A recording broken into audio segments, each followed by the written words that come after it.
Going on, everyone? So as you can see in this picture, this is Jesus being crucified with the two thieves, right? You see the Roman soldier down there at the bottom with the hat, with the helmet. Um, why was he crucified with two thieves? Well, basically, if you read the Bible, you'll find out that one of them regretted what he had done and he just harped on it. And the other one believed in what was to come. He basically believed in Jesus at the end. So the idea behind regret for the past and belief in the future and the hope for the future, this is what we're talking about. Think about the story of Odin and the two ravens that he had. One of them is regret from the past. The other is anxiety from the future. Now, every ancient sage has told you that the only peace you'll ever find is to live in the now, because both the past and the future are unattainable. There's only one eternal now, and everything that we think is the past and the future is actually simultaneously happening at once. It's just that time in this dimension makes us think there's a linear flow to it. There isn't. Hence, the past and the future depicted in this picture with Jesus, with Gestas, and Dismas. Now, to go a little further into this, some people will say that the two thieves represent the left brain and the right brain. The left brain being the logical, like the lawyer type person, the book smart, laws, written, sturdy, rigid. Whereas the right brain is the creative, the enigmatic, the muse, so to speak, um, the interesting one, whereas the left side of the brain is a little bit more boring. Both of them are necessary. And the idea is that Jesus sits between the two hemispheres as the pineal gland and is crucified. Even in this picture, you'll see the sun behind Jesus's head. It's faint, but you'll see it, right? And if you think they didn't understand these concepts in the past, you have to ask yourself, why did the Egyptian Eye of Horus literally look like a sagittal cut of the human brain of the pineal gland and the corpus callosum? They knew this stuff. They understood this stuff. I've gone into many videos about this.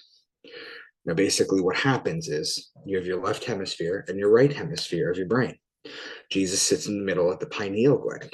So, what happens is the Christ, the sacred oil, rises up your spinal column, all 33 bones. That's why there's 33 degrees in masonry. That's why there's Jesus dies at 33, because he dies at the 33rd bone. What is that? That's the base of the brain, the skull in the brain. You guys do know that the vertebrae goes into your brain, right? Okay, so there's a lot of anatomical meaning to this. But basically, like I said, think about Odin's ravens. The regret of the past, as one of these thieves does, and then the anxiety of the future, the believer, right? This is the story that they're telling you. This is what's encoded in it. This is not a story of a literal man who was crucified between two people. They're telling you something here. They're telling you ancient wisdom, hermeticism, hermetic wisdom. The other thing that you'll notice that I actually just noticed in this picture right here is you'll see the nails in Jesus's hands. That's incorrect. Okay, that's not how someone gets crucified. When you crucify someone, if I were to actually do this to one of you and crucify you in this exact way, what would happen is the nail would come through your hand and you would fall forward. What they do is they crucify through the wrist. It was a complete mistranslation. It was a misnomer. They messed that whole thing up. And like I said, the sun is behind his head. He's on the cross. The sun is on the cross, right? And that's what I wanted to share with you guys. So there's a lot of interpretations for the Bible, right? You have your metaphysical, you have your alchemical, your anatomical. This is the anatomical version. You have your astrological, that's what I teach. You have your mythology, your esotericism. You have your gematria, etymology, numerology, things of that nature.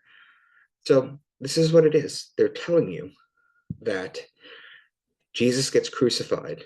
Oh, so the oil goes to the top of the spine, the 33rd bone, where Jesus is crucified, where the oil hits your pineal gland, and a piezoelectric effect goes off. And what happens is you become enlightened. You get to go see God. This is why he says, Father, into your hands I commend my spirit, because he goes to see God after his resurrection of the fluid. And all you got to do to know this is, again, look at the eye of Horus and look at the pineal gland and the corpus callosum. All you need to do to know this is look at Quetzalcoatl, is look at, for example, pictures of the Anunnaki. Look at the Pope, his staff. Look at all this. The Vatican, they have something called the Court of the Pine Cone. Everything is shaped like a pine cone. Everything is a pine cone. From across the world, over X amount of time, it's a pine cone. Do you know why? Because the pineal gland. Do you know why it's called the pineal gland? Because it looks like a pine cone. That's why. So I just wanted to share that with you guys. I hope you're having a good night, and I will talk to you soon.